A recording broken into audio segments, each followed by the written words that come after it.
Alright guys, today we are going to be taking a look at Evolving Skies, taking a look at some of the graphs, and what this set is doing, and what it could do in the future, and what does this mean for the Pokemon market for future Evolution and Rayquaza sets going forward. So guys, if you're new here, hit that subscribe, hit that notify, and as always, hit that like button. We can get 85 likes in this video. It's greatly appreciated, helps us out a ton, and of course, it's free for you, so be sure you hit both those buttons before we leave. We're getting close to 2,000 subscribers, guys. We're almost there, so we're trying to really push up to that. Once again, when we hit 2,500, that's our next big milestone for the channel. When we hit that, we will definitely be doing some things for our subscribers to really show you our appreciation. So today we are going to be talking about Evolving Skies. And now a lot of this is going to be conjecture. A lot of this is going to be my opinion on this set.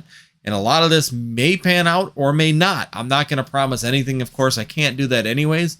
But to me, this set is just a really awesome performing set in Sword and Shield.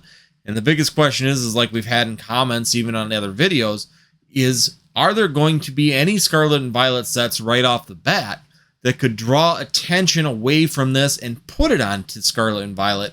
Or are we going to see a release similar to what we did with Cosmic Eclipse going into Sword and Shield, where a lot of us stayed back in Cosmic Eclipse for quite a long time before we finally started moving into the Sword and Shield era? Because let's face it, Sword and Shield base set, a little flat. Fun set, got the new meta going, got things going on that end of things, but it really wasn't a draw for a lot of us, especially with that Trainer Gallery and Hidden Fates and Cosmic Eclipse. At the end of that Sun and Moon era, we're still being the #1 selling points at that time, especially Hidden Fates. But then we take a look forward. You had Rebels Clash after that, which really didn't have a big draw to it. And it really wasn't until we hit Champion's Path and Darkness Ablaze, on top of everything that was happening in the market with the boom, that we really got drawn into that. So are we going to maybe be seeing a similar scenario? Now, do I think the Lost Origins, Pokemon Go, and these sets are going to be the last draws of course, the Sun and Moon or Sword and Shield era? No, I do not think that. I don't think that those sets are going to necessarily hold people in place. We do know that we still have one more, I think, holiday set coming out is what I've been hearing. Once again, I'm waiting to hear confirmation on names or if that's actually true, but I've been seeing rumors rumbling that we're going to see one more holiday set released sometime here before the end of Sword and Shield. But we do know we have Silver Tempest coming up here, is going to be the last set of the Sword and Shield era. Is Silver Tempest set going to be enough to keep people locked in to Sword and Shield, keep them pulling on Evolving Skies, or is there going to be the Scarlet and Violet base set that's going to drive people in that direction? It's yet to be seen. As more and more information gets released on Scarlet and Violet, it's looking like it may have its pros and it may have its cons right now, so we're definitely looking at that set in the future.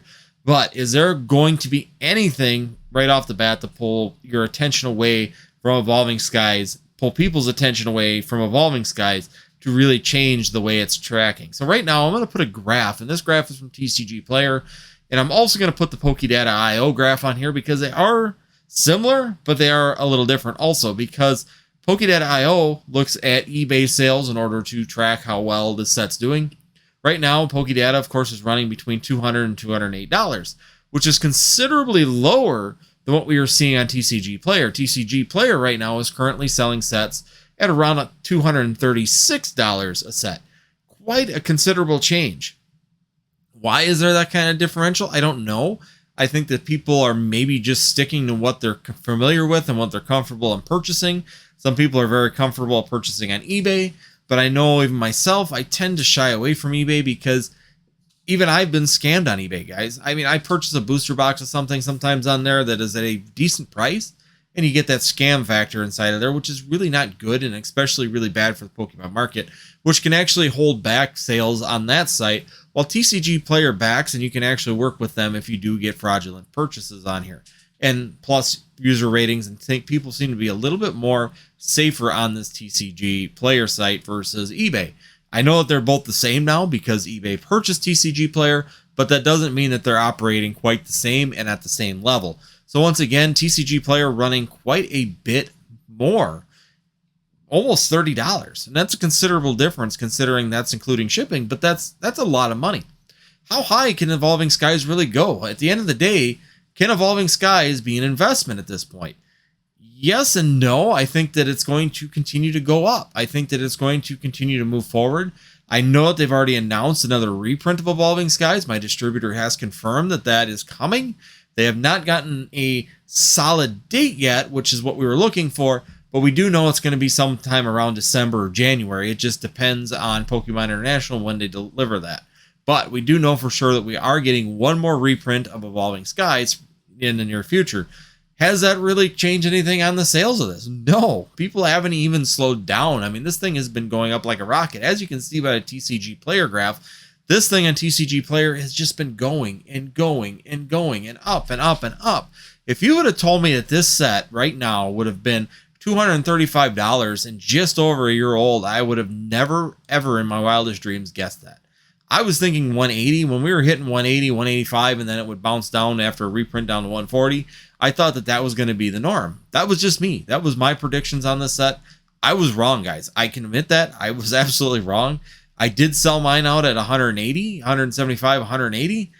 And right now I'm looking at that. You know, you could say it's a mistake, but reading a normal set in this time period, nobody would have guessed that we would have been in the situation that we're looking at now. It's awesome that we're seeing a set in Sword and Shield do this. It does have a ton to offer. Can this product be a Sword and Shield set that's still in rotation, that's still getting reprints, that could potentially push up over that $250 mark legitimately during a more regular market than what we did see with Darkness Ablaze and Vivid Voltage during the craziness of the Logan Paul boom? So these are all questions that we have yet to answer, but I feel that this set, out of all the sets in the Pokemon TCG right now, especially in the Sword and Shield era, is the one that could do it in that short of a time frame and actually do it more legitimately than a lot of the other sets that just has happened during the boom. So once again, this is just my conjecture on this. Do I think that a reprint is going to slow this set down? I think it will probably pull it back or, you know, kind of regress it a little bit. But from what I've seen on this set, I don't think that I'd even be hesitating about this set not dropping very far. I think it's just going to get eaten up by the current market. This Pokemon market is just eating this set up. And yeah, it may drop maybe $15, $20. Are we going to see this booster box go under $200? I don't think so. I don't think that there's any reason that this thing is going to do that. I think that it would have to be an absolute massive reprint, something so large that it would literally be almost like the original release or just all two waves of the first two waves of Evolving Skies at one time in order to drive this thing down to under even MSRP. It'd have to be a crazy number. And are we going to see that?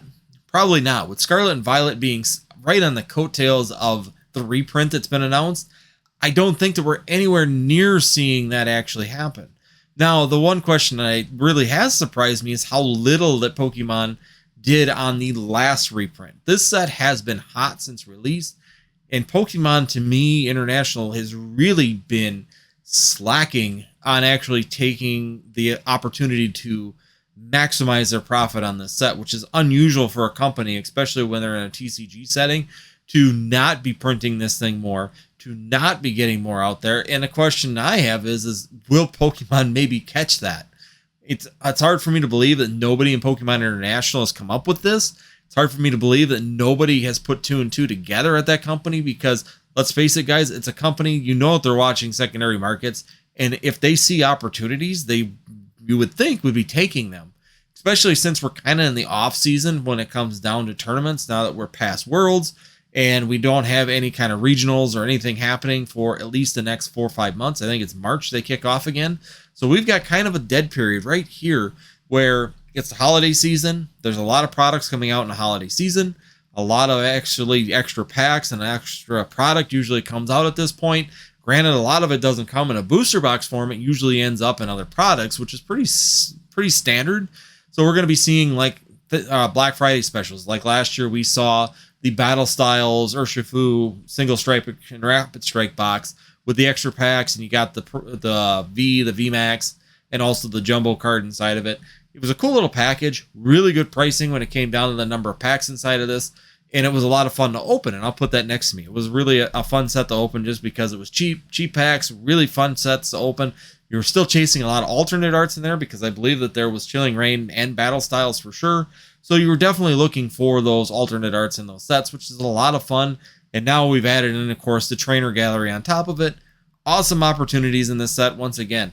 Evolving Skies in general. Do I think that this thing is hit anywhere near its ceiling? No. By what I'm seeing, by every graph that I'm looking at, this thing has got time, and it's going to go up to $250, guys. I think that I'd be comfortable in saying that by the time we have a reprint on this set, we will be hitting that $250 mark, if not exceeding it, which is just crazy to think that a brand new set still in rotation could pull that off.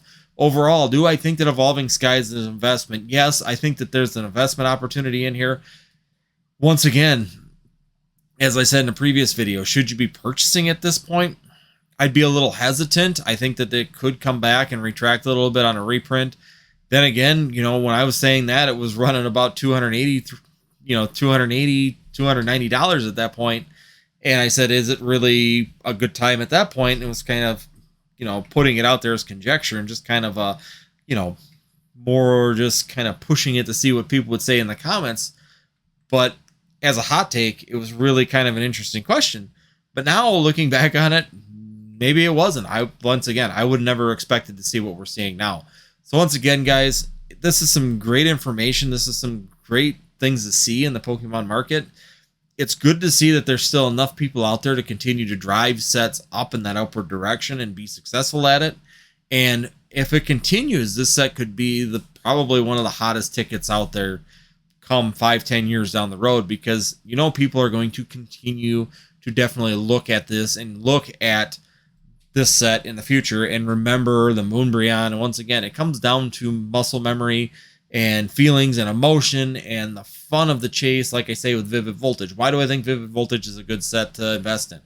Number one, it's a really good price, but number two, it was right during the Logan Paul boom. We had the most people come in right at that time period, and everybody was on that hunt for Chunkachu, and it was a really fun set. Same with Shining Fates. Why I think Shining Fates will always kind of dig itself out of all of this product over time is that was one of the sets was during that boom. The nostalgia of chasing that Shining Charizard out of that set, the Shiny Vault Charizard out of there, will always be in people's minds that was a really hot Charizard.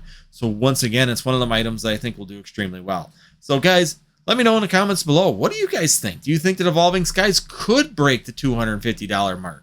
Do you think that a reprint is coming big enough to retract this under $200? And is this some set that you are still willing at $235 to be investing in? Is this an investment opportunity for you at this point in time? So if it is, let me know in the comments below. I'm interested to hear what you guys have to say.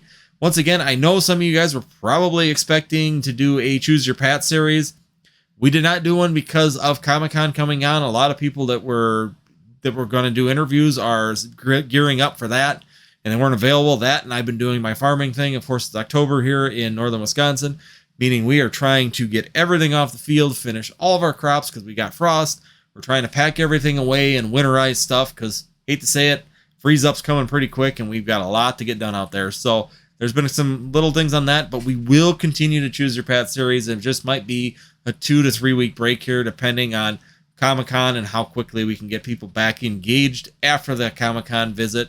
Once again, guys, thanks for joining me. And if this is good for information, hit that subscribe, hit that notify, and as always, hit that like button, guys. We get 85 likes in this video. It's greatly appreciated. Also, if you do like this kind of content, as always, I will put up these 2 videos up over here for you for afterwards. And we will see you next time here on Northwoods TCG.